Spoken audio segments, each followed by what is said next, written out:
This is the 2220 diving project, and we are Group 7.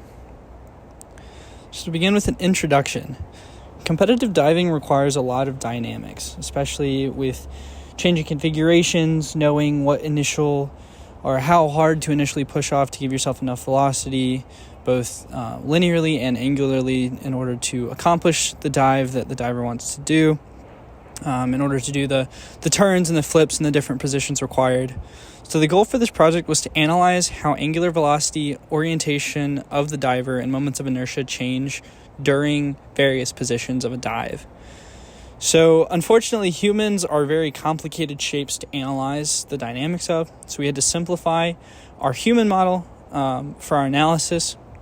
So the human model that we used consisted of a sphere for the head, a cuboid for the body, and cylinders for the lower and upper arms, as well as the legs. So you can see this diagram in the center here shows what percentage of the total height took up each part, including the joints. You can see that our total height was 1.8 meters, so each part of the body was a percentage of that, and the total mass of the entire body was 60 kilograms, with 8% of the mass being the head, 50% being the torso, 15% being each one leg or the other, and each upper and lower arm segment being 3%, adding up to a total of 60 kilograms.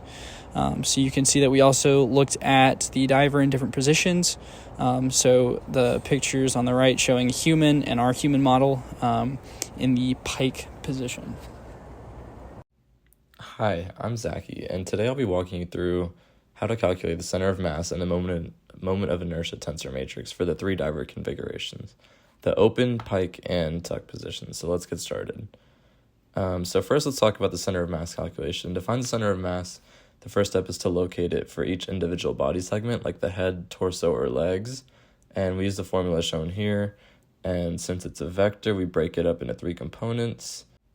And this process is repeated for each configuration. So after completing the calculations, we got the results for the open, pike, and tuck positions. And we also used the straight position, which was given to us as a reference. And that helped us double check our work and made sure that everything was accurate. So now we can move on to calculating the moment of inertia tensor matrix. So this involves several steps. First, we have to calculate the moment of inertia for each individual body part, then evaluate the symmetry of the diver's body to determine if there are any products of inertia. If there is one axis of symmetry, we'll have one non-zero product of inertia, and if there's two axes of symmetry, then we'll have two non-zero products of inertia. And once that's done, we can combine everything to get the total tensor matrix, and to calculate the moment of inertia for each body part, we modeled them based on their shapes. For example, the torso is modeled as a cuboid, and we use this formula. And for the legs, upper arms, and lower arms, they're modeled as cylinders, so we use the formulas for their moments of inertia. And since these parts are aligned along the y-axis, we calculate their inertia about the y-axis first, and then we calculate for the x and z-axes. And the head is also modeled as a sphere, so its inertia is the same along all three axes due to symmetry. And then once we have the inertia for each body part, we apply the parallel axis theorem. This accounts for the fact that the center of mass of each part doesn't always line up with the overall center of mass of the diver. To adjust for this, we add md squared, where m is the mass of the body part and d is the distance between its center of mass and the overall center of mass. And next, we evaluate the products of inertia for the open configuration.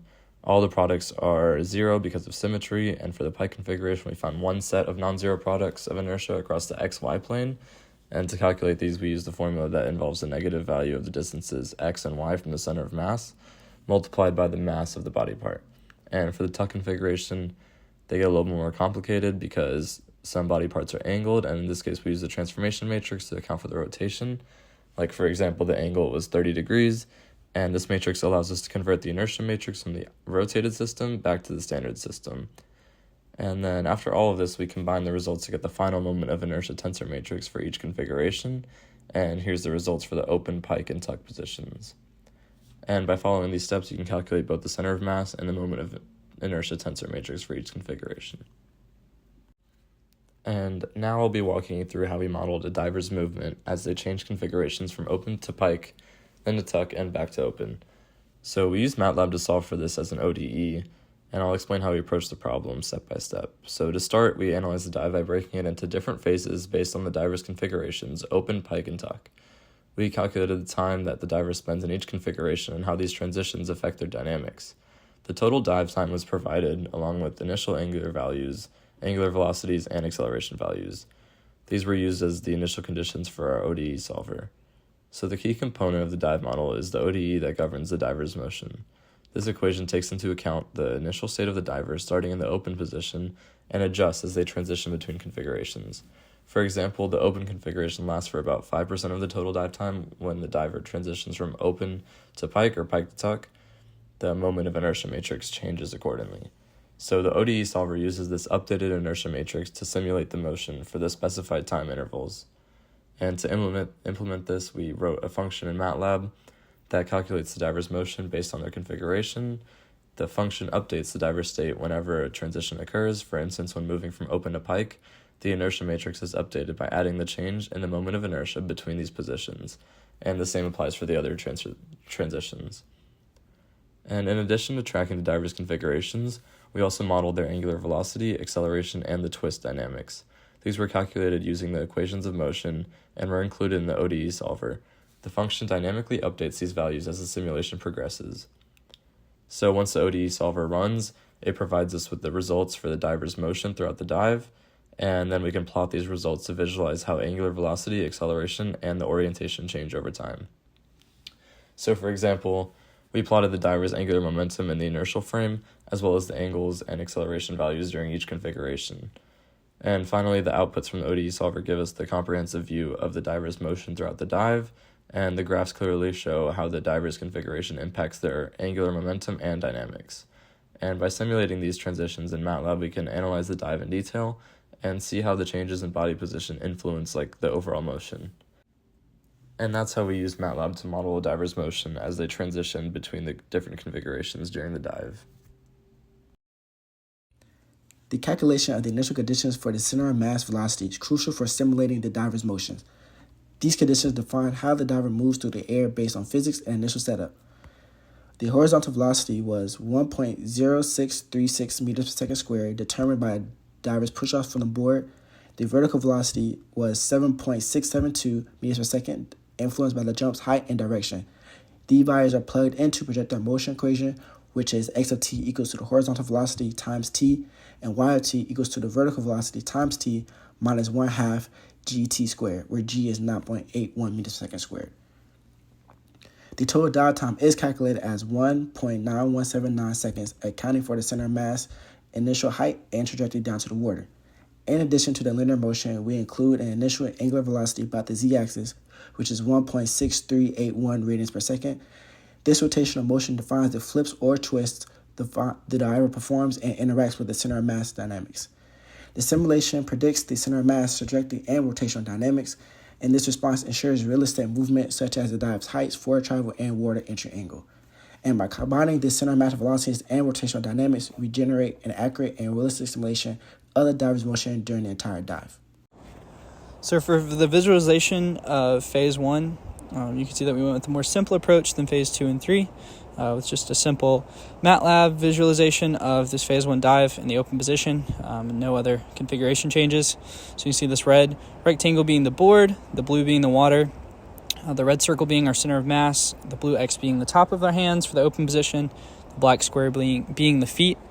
In the center picture here, you can see the code where we set up the initial conditions based on the position of our center of mass, our initial height, our initial velocities as a function of our time, both our angular velocity and our velocity in the x direction. And then you can see how we set up a for loop and changed the position for the center of mass based on, in the x case, just delta t, and in the y case, delta t, and our acceleration of gravity. And so that gave us all of our data points for the center of mass. And then on the right here, you can see how we set up this movie, or this visualization.